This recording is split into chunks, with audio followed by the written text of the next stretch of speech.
बड़ा अहम दिन है पाकिस्तान के लिए बहुत अरसे के बाद और शायद तारीख में पहली बार हमने इतना वाज़े तौर पे एक फैसला लिया है। आई होप कि हम इस पे अमल भी करने जा रहे हैं। इसके असरात आप क्या देख रहे हैं, ये कितना ज़रूरी था और क्या हुकूमत पाकिस्तान ने जो टारगेट सेट किए थे क्या उनको हासिल कर पाएंगे हम इस कॉन्टेक्स्ट के अंदर? इमरान, सबसे पहले तो बात यह है कि human right commission has no right to say anything what is happening in Palestine. I think the whole world knows. वहां तो मैंने कोई स्टेटमेंट ऐसी नहीं सुनी कि वो जा रही हो, जबकि हमने मेरे ख्याल में पिछले 30 साल 40 साल से मेहमान नवाजी कर रहे हैं और पूरे मुल्क के तूल अर्ज में ये तमाम गैर मुल्की तारकीन वतन रह रहे हैं। हमने इतनी मेहमान नवाजी की कि अब हमारे बस से बाहर हो चुका है। इकोनॉमिक लॉस हो रहा है, उसके बाद मुल्क में टेररिज्म में हमें फ़र्क पड़ा है। रबीउल अव्वल के महीने में आपने देखा कि किस तरीके से मस्तूंग में और उसके बाद दूसरी एक जगह पर हुआ, वो हमने देख लिया। तो इसलिए फैसला किया हुकूमत पाकिस्तान ने। ज़ाहिर है हुकूमत पाकिस्तान का फैसला तो सूबों पर लागू होता है और हमने बड़ा एलाबरेट अरेंजमेंट किया है। कल के बाद हमने सब जगह की मैपिंग की हुई है, एरिया डेजिग्नेट किए हुए। हमने हाजी कैंप कराची में उनकी जगह सेलेक्ट की है, वहाँ पर रहने का, खाने का, पीने का, हाइजीन का, इलेक्ट्रिसिटी का, मेडिकल का सारा अरेंजमेंट किया हुआ। ख़वातीन को अलहदा रखने का अरेंजमेंट किया हुआ और बहुत इज्जत और एहतराम से हमने अरेंजमेंट किया और उनका ख्याल भी करेंगे। सबसे बड़ी बात है कि फाइनली हमने ये मैनेज किया, हमने रेलवे की ट्रेन अरेंज कर दी हैं, स्पेशल ट्रेन जो यहाँ से उनको लेंगी और सीधा चमन बॉर्डर के पास लेके जाएंगी। ये बहुत अच्छा होगा, इससे हमें सिक्योरिटी के प्रॉब्लम बहुत कम हो जाएंगे। उनको रास्ते में ठहराना रुकना सिक्योरिटी इशूज थे वो ख़त्म हो जाएंगे। खाने का अरेंजमेंट हमने ट्रेन में कर दिया है। अब हमने हर डिस्ट्रिक्ट लेवल पर अपनी टीमें बनाई हैं, जिसमें डिप्टी कमिश्नर, उसके बाद SSP, नादरा के रैप, हमारे पास FIA के रैप, स्पेशल ब्रांच के rep, they all will certain वहाँ लोगों को लाएंगे, चेक करेंगे, डॉक्यूमेंट देखेंगे। और अभी फेज 1 में हम किसी को अननेसेसरी डिस्टर्ब नहीं करें। सिर्फ वो लोग जिनके पास कोई भी डॉक्यूमेंट नहीं और वो इतने अच्छे से यहाँ पर थे उनको हम करेंगे, डिस्पैच करेंगे और फेज 2 में फिर बाकी लोगों को निकालेंगे। ठीक हो गया। ब्रिगेडियर साहब, आपने खुद कहा कि अननेसेसरी तौर पे अभी आप लोग किसी को डिस्टर्ब नहीं करें, जिनकी डॉक्यूमेंटेशन कंप्लीट है वो यहाँ पे बिल्कुल ठीक है। दूसरी जानिब ऑपरेशन के हवाले से भी कहा जा रहा है हुकूमत पाकिस्तान की जानिब से कि अगर इस डेडलाइन के बाद भी लोग यहाँ पे अपने रजाकाराना तौर पर नहीं जाते हैं तो क्या ऑपरेशन होगा, किस तरह का ऑपरेशन एक्सपेक्टेड है, इस हवाले से भी बताइएगा। उसमें भी देखें, हमने बहुत कोशिश की है कि हमने बहुत अच्छे तरीके से अरेंजमेंट कर रहे हैं कि कोई किसी की दिल आज़ारी ना हो। जिस एरिया में जाएंगे वहाँ पे उसी एरिया के नोटेबल्स को हम साथ लेंगे, वहाँ पर लेडी पुलिस भी हमारे साथ होगी, हम एरिया सर्च करेंगे और भी एक्सपेक्ट कि कोई रेजिस्टेंस नहीं होगी। लेकिन अगर रेजिस्टेंस भी होती है then we have to take action. Immediate government को कोई भी चैलेंज नहीं कर सकता। इसलिए जाके सर्च करके जिनके पास डॉक्यूमेंट बिल्कुल नहीं है, पहला स्टेज हमने उनके लिए रखा हुआ है, उनको लाएंगे और 300-400 लोग जब ज्वाइन हो जाएंगे, ट्रेन का लोड होगा, हम इमीडिएटली उसको डिस्पैच कर देंगे और पीछे दूसरों को लेते आएंगे ताकि कंजेशन भी ना हो, उनका खाने पीने का अरेंजमेंट भी अच्छा हो, रहाई भी ठीक हो।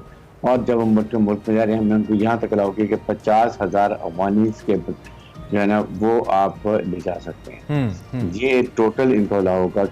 आज तक इसमें क्या सिर्फ मकामी पुलिस कर पाएगी ये, या इसमें पैरा मिलिट्री हमारी या मिलिट्री भी हिस्सा ले सकती है इस ऑपरेशन के अंदर? बिल्कुल, हमारे साथ रेंजर्स इज विद अस और I am sure ranger police are sufficient to अपना काम करने के लिए। साथ स्पेशल ब्रांच भी है, FIA तो भी है। साहब एक और बड़ा अहम सवाल है इसमें, को क्या लगता है इससे हमारा जो सिफारती एक हमारी जो स्टैंडिंग है, एक तो मुझे बड़ा ही अफसोस होगा बीइंग पाकिस्तानी, जो कि शायद हमारे पैदा होने से पहले ही अफगानी पाकिस्तान में आए थे, उनकी नस्लें बड़ी हो गई और अब अगर बैनुल अक़वामी दुनिया as you rightly pointed out के कहे कि जी आपने मेहमान नवाजी नहीं की तो बड़ा ही दुख होगा क्योंकि हमारे हिस्से के, हमारी जनरेशन के तो कई रिसोर्सेज इधर चले गए और ये डायरेक्ट रिसोर्सेज की सिर्फ बात नहीं है, इनडायरेक्टली हमें बहुत ज्यादा नुकसान हुए इस सारी मेहमान नवाजी के। वो उस जानिब जाए बगैर अब क्या हमें सिफारती सतह पर कोई नुकसान हो सकता है जब हम बड़े वल्नरेबल हैं मुआशी तौर पर और डिपेंडेंट है बैनुल अक़वामी कुव्वतों के ऊपर? इसको आप कैसे देख रहे हैं? देखिए, हमने कोई एक मुल्क के खिलाफ नहीं कर रहे हैं। जिस मुल्क के भी मुल्क की तारकीन वतन हम उनको भेज रहे हैं, इसमें इंडियंस भी हैं, बांग्लादेशीज भी हैं, कुछ नाइजीरियंस भी हैं, कुछ तंजानियन भी हैं, तो एक दो चाइनीज भी हैं। तो हर एक कोई अगर जमीनी रास्ता टच करता है हमारी सरहदों से, उनको हम बाय ट्रेन भेज देंगे। जो बाकी हैं उनके कॉन्सेंट से कोऑर्डिनेट करके उनको बाय एयर भेजेंगे, जो बांग्लादेशियन है इंडियन को लाहौर बॉर्डर से भेजेंगे। तो ये लेकिन जो भी हमने इतना इकोनॉमिक लॉस किए अपने अफगान ट्रांजिट में $6-7 बिलियन का हम नुकसान करते हैं हर साल, तो ये हम अब वी कांट भी हम इसको अफोर्ड नहीं कर सकते। That is the reason I am saying कि अब वक्त हो गया है कि हाँ उनको खुद ब खुद जाना चाहिए। और पोलिटिकल पार्टीज को आई विल सजेस्ट आपके तवज्जुह से कि जी they have to support the cause of Pakistan. ये अपने जाती पॉलिटिकल एजेंडे के तौर पे आप अननेसेसरी उनको सपोर्ट मत करें जो बलूचिस्तान में KPK में होता है। तो आई थिंक ये भी बहुत जरूरी है कि हमें समझे कि पाकिस्तान फर्स्ट, पाकिस्तान है तो हमें यहाँ रहना, खाना पीना, पाकिस्तान के खिलाफ करना, सोलतकारी करना, स्विच बॉम्बर्स को छुपा के रख लेना, टेररिस्ट को छुपाना, ड्रग यूज करने, स्नैचिंग, डिकॉयटी कराची में करना, these all thing 50% crime rate state में हमारे मुल्क में खत्म हो जाएगा। That is the reason I am saying कि अभी स्टेज पे ऊपर हमें will take a drastic step और इस पे अब कोई कॉम्प्रोमाइज नहीं होगा। कॉम्प्रोमाइज नहीं होगा। अच्छा बगैर साहब, दूसरी जानिब अब तक आप लोगों ने जितने जो तारकीन वतन है उनको वापस भेजा है, जो लोग हैं उनका एग्जैक्ट नंबर भी आप हमारे साथ अगर शेयर कर पाएँ, और सेकेंडली अभी तक जितने लोगों को आप लोग करने की कोशिश कर रहे हैं और उसमें कामयाब भी हुए हैं, क्या कोई रेजिस्टेंस या कोई बैकलैश आया है उनकी जानिब से? नहीं, अभी तक तो बिल्कुल कोई नहीं आया, क्योंकि जो अभी भी वॉलंटरी जा रहे थे वही गए हैं और ये पूरे साल की फिगर है 4000, विच इज नथिंग। लेकिन अब जो गोइंग टू बी, क्यों हमारे पास तकरीबन सिंध में 1,70,000 के करीब तारकीन मुल्की तारकीन वतन है और ये सारे पहले ज्यादा कराची में है, इसलिए कराची में चारों डिस्ट्रिक्ट ये सब गैर कानूनी की बात कर रहे हो?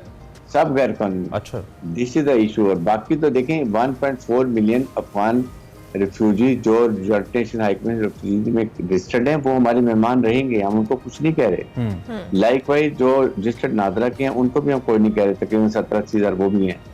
We are worried about others जिन्होंने हमारी इकॉनमी पे बहुत ज्यादा हैवी बर्डन डाला हुआ है, मुल्क में दहशतगर्दी भी हो रही है। सो और आपने मुझे बताएं किसी दुनिया में कहीं पर आपने तारकीन वतन को ऐसे खुले फिरते देखा? देखो मेरा असल में जो पहला सवाल था ना उसका बैकग्राउंड ये था कि समटाइम्स आपके किसी इकदाम से, हुकूमत की मैं बात करूं, उसका फायदा कम होता है और बैकलैश इतना बड़ा आ जाता है कि उसका नुकसान हमें ज्यादा हो जाता है।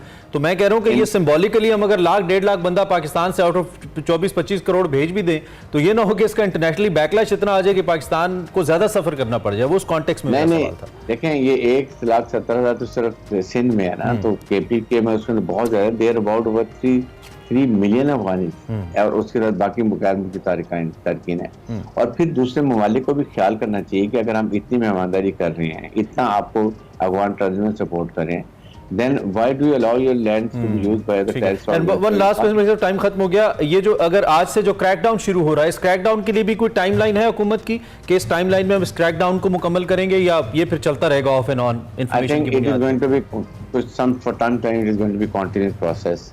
और पहले हमारी कोशिश है कि आराम से सबको भेज दें, फिर उसके बाद वी हैव टू यूज कोई अगर फोर्स जरूरत मिले तो उसको भी इस्तेमाल। Right. Thank you very much sir, thank you very much for joining us. Have a good day. हमारे साथ ब्रिगेडियर हारिस नवाज साहब मौजूद थे। हुकूमत इस वक्त किन ग्राउंड्स पे सोच रही है तारकीन वतन जो अफगानी हैं उनको यहाँ से भेजने के लिए गैर कानूनी तौर पर